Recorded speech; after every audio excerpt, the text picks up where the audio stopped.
Welcome back, my stars. You know, everybody spent decades looking over their shoulder for George Orwell's Big Brother.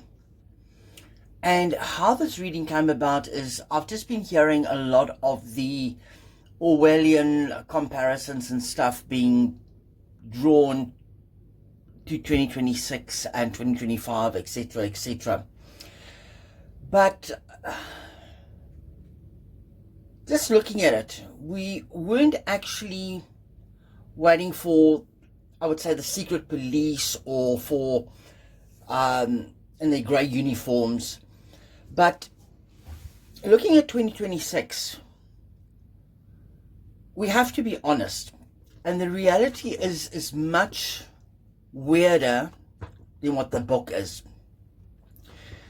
We didn't get conquered by a dictator, even though we're very close. We got absorbed by a system that we actually pay for every single month. 1984 didn't arrive as a boot to the face. It arrived as a seamless user experience and a notification to never let the brain reset. Down here in the southern hemisphere, under the Southern Cross, we have a bit of distance from the frantic northern hemisphere energy, but the reach of the machine is everywhere. You aren't being watched because you are a dangerous rebel. You are being tracked because you're a data point. Let that sit with you for a moment. You're being tracked because you're a data point. You are the nutrient in a massive digital metabolism. And I've been sitting on this for a little bit. And I've just been doing some research, and I've been looking at a lot of stuff online and looking at comparisons, and I've just reread the book as well. And it's actually told me that I need to do 11 cards today. And hopefully we'll find some gaps in this code that we're living in. And how we stop being the data and start being souls again. And this isn't just a reading. I hope that it will be sort of a recalibration. But before we start, we first actually just need to look at the ground we're standing on. And just take a moment and look around us. And just take in for a moment what we are actually finding ourselves in. And as I said, we're a data point. And how can we break this data point? So let's shuffle these cards. And I hope it's not too shocking what I'm saying. And this is just my opinion and my card's opinion. So let's see what the cards have got to say. I'm leaving my opinion out of it because I've got my own thoughts on it, and I'm not going to be putting it into the cards. I'm just going to let the cards speak to them. Emotions. There's a lot of emotion going around. Contained emotion. Stinging emotion. And let's just have a look and see what these cards have got to tell us. And I wonder if we're going to have some repeat cards again, or and for some reason in my head and my body, I'm almost hoping that one card will appear, but also not that it will appear. I don't know. I've just got a feeling, and I'm not going to say, or I might reveal it sort of as we're going. Which card I'm actually sort of dreading. Let's cut these cards. Let's go. Let's have a look. Take a deep breath. Let's have a look.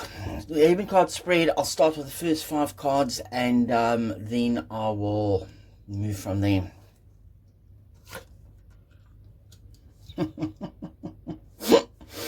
Okay, this time it's in reverse, so it's giving me a little bit of something different. The 8 of Pentacles. 7 of Swords.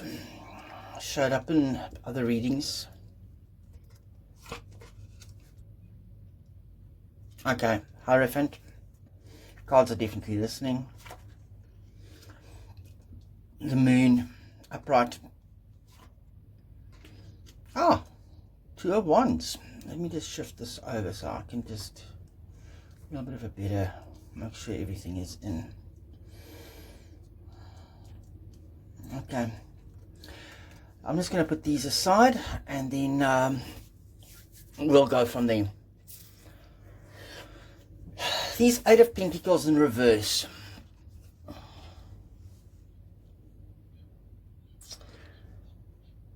It's a craftsman sitting on his bench. He's working diligently away.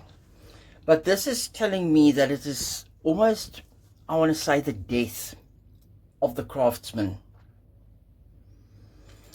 And looking at Orwell's world and the book, if you haven't read it, do yourself a favor and read it. Things were trying to be controlled. And they were trying to control what you could say. And in 2026, the reality is that we have lost the ability to do. We're almost trading on our instincts, because it is just a repetition here. And it's our instincts of almost what the algorithm is wanting us to be or to see. And we don't learn the land, the basics anymore. The blue in here is almost just reminding me that we are almost just like a blue dot on a screen. And we are losing our Maori, our spark of competence. Because upright, it shows us that he's very competent in what he's doing. But in reverse, it's telling me that we're losing our competencies. But let's move on and see what these 7 of Swords have got to tell us. And as we know, it's the thief. But in this context of reading the book of Orwell and 2026, this thief, I almost want to say, is not a person. It's the little box, that little telly screen that you've got in your pocket or on your desk, or the TV. I almost want to say that it's the phone that you're constantly carrying with you. And it's not that it is stealing your secrets, because we've all got all these protections and everything else around us these days. And I'm not saying that things aren't being stolen, but what I'm saying is it's stealing our attention, your attention. And it's the only currency that we have left is our attention. And our attention is so focused on that little screen. And in a lot of cases, it's almost 24/7. 24/7 news cycles, 24/7 this, 24/7 posting, etc., etc. So it's taking our attention away from other stuff, from family, from there's just so much. Do we actually have a conversation at home anymore? No. We basically wake up and that little screen is in our hands and it's in front of us. But this Hierophant in reverse here is the old institutions, and the old institutions that have crumbled. And I think you can all admit that we don't look at the state or government for truth anymore. We're constantly looking at that feed on our screens and on our TVs and on the different channels. We're constantly looking for that feed, and that feed is giving us the truth. And I almost want to say that this is a new type of priesthood. And the new type of priesthood is that algorithm. And it doesn't care if you are moral. It doesn't care if you spew hatred. It only cares to see if you are predictable. What is your next move? What is your next click? What is your next search? And what is your next move? Am I touching this? Am I picking it up? Am I not? I don't know. But this moon card that showed up here, the illusions. And here now the moon is the ruler of tides, the ruler of the unseen. While the rest of the world is obsessed with data and transparency, the moon reminds us that real power lives in the shadows. You just have a look here. What is behind the shadows that is being cast there? I don't know. And isn't it so true? And it's almost like there's something lurking in the shadows that is like a void. What is in this void? And you don't, as a person, have to be legible anymore. You are allowed to have a private life, but the machine is indexing it.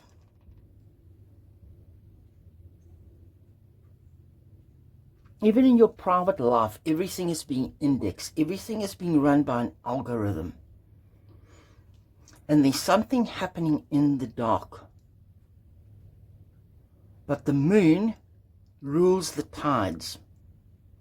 Just look at a high tide when it's full moon, like we're currently having a full moon.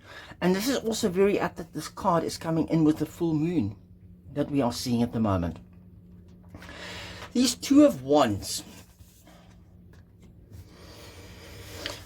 the horizon, and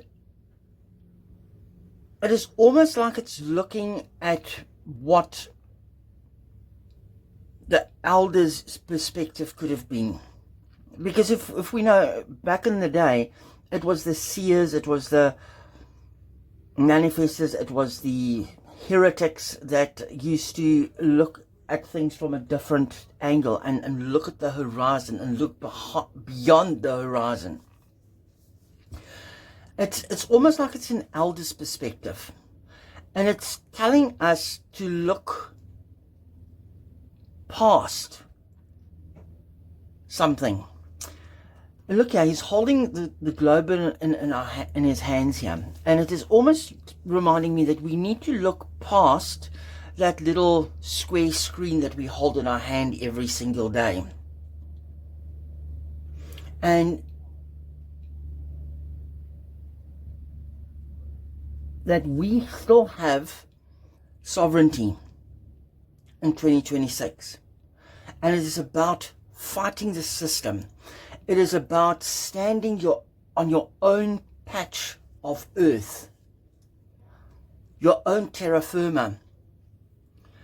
And it's refusing to let your internal world be managed by someone else's code. And this has just made me think of something else, but let's just have a look here. What's the next card? Row 2. What's the next card?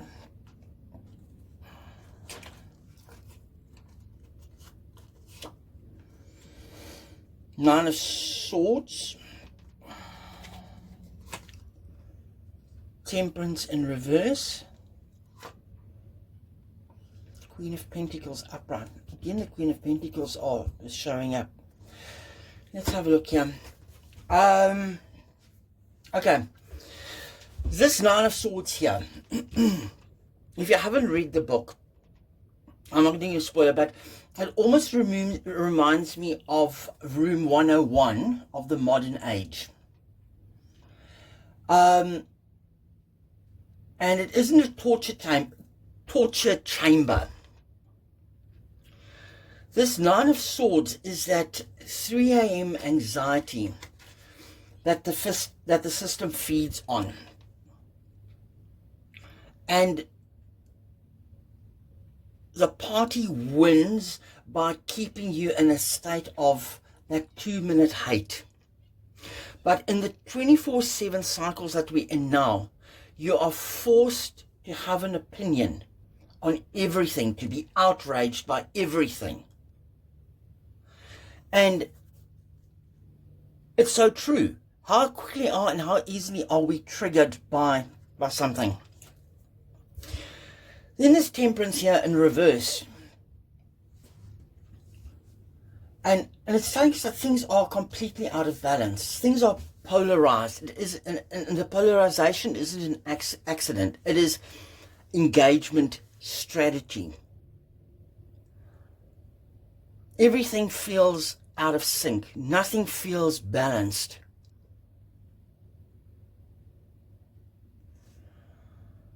And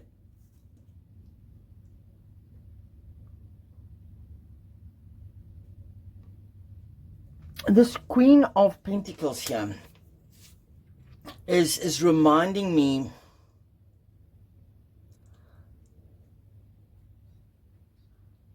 that we have a sanctuary, and it is about building a life that is high friction, and that sometimes meaning takes effort, and in order to do that, we sometimes just need to move away and get into our sanctuary of growing a garden, holding a physical book, talking face to face, enjoying nature, getting into nature, going to ground ourselves. And these things don't scale. And because they don't scale, the system can't swallow them. Because you're in your own space. You're moving out of the shadows, and things are becoming a lot clearer when you're in your own space. You break away from that anxiety.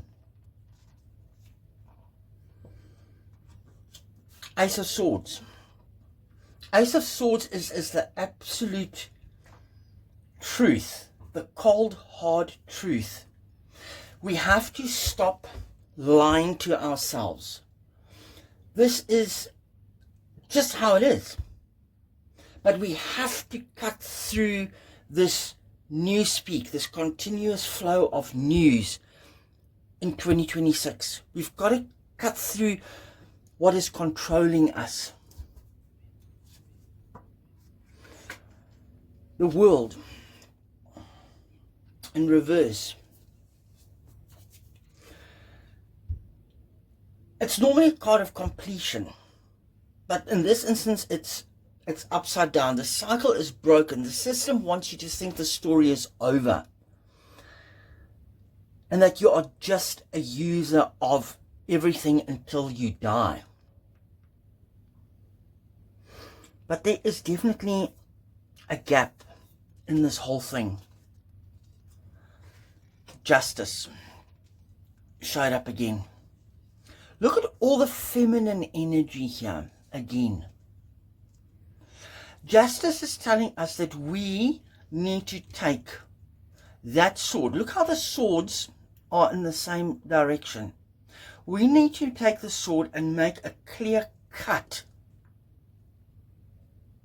to rebalance our lives. The decision is in our hands to cut down the control. We have got the pillars and the foundation to cut through all the noise. And let's have a look and see what the underlying energy is. And to be honest, the card that I was waiting for hasn't showed up. And that card was the Tower card. Because I was afraid for it to show up. But let's have a look and see what the underlying energy is. I'm too scared to... No.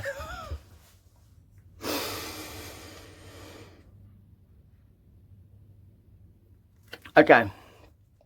The Tower showed up. And with this Tower card showing up, I'm going to end the reading now. And I'm going to sit on this because this Tower card has been bugging me. And I was so afraid that it was going to show up. I will do a full deep dive into this Tower card. And I'm going to do a reading directly after this and dive into this Tower card. Because there's a lot more to it than just brushing over it. So that, my friends, is all from me. Until I have that full reading directly after this on the Tower card. Thank you for watching, and please like, share, subscribe, and I'll see you in the next one with the Tower, and I'll do a deep dive into that because I was afraid that it was going to show up first, and then I was afraid it was going to be the last card, because I just know there is a lot more to the Tower just being a foundation and an ending. That is an underlying energy that needs to be dived into. Thank you for watching, and I'll see you soon, all the way from New Zealand, Aotearoa. Love you all.